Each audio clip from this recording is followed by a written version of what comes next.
Rice Krispies, chicken fingers. You take some whole Rice Krispies and some crushed Rice Krispies. I'm already in love. You add some potato flour and some all-purpose flour because that helps the crispiness.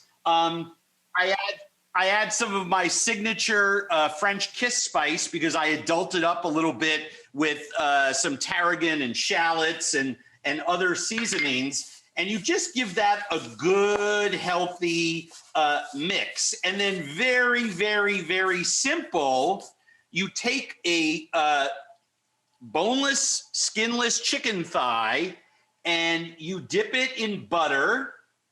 Oh my gosh.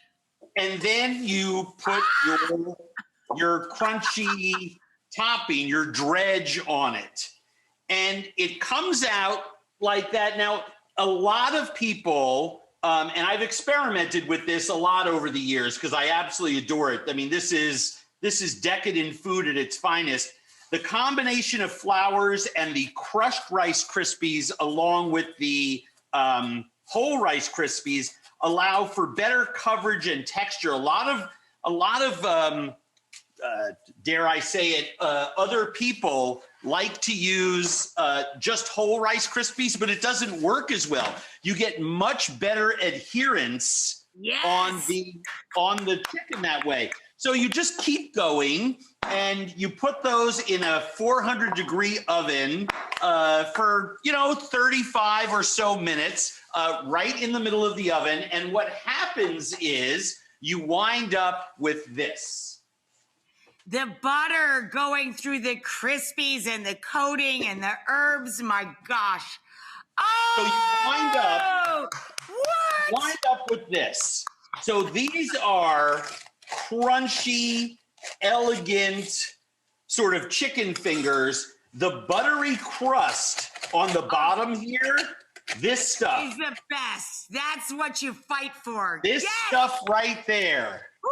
If you can get a picture of that. Oh, look at that. That's gold.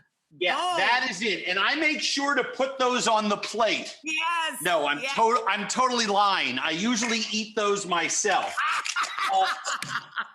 But the whole point, the whole point is you put a couple of these are slightly smaller thighs.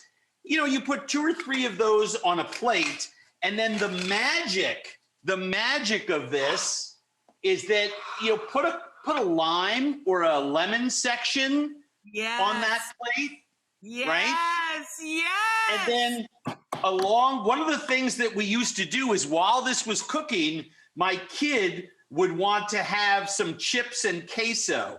So this is, I sauteed some onions and peppers and some of our other seasoning, and you just put a dollop of the queso on the plate, and you dip the chicken in that with the lime wedges, and it is about as good as food gets.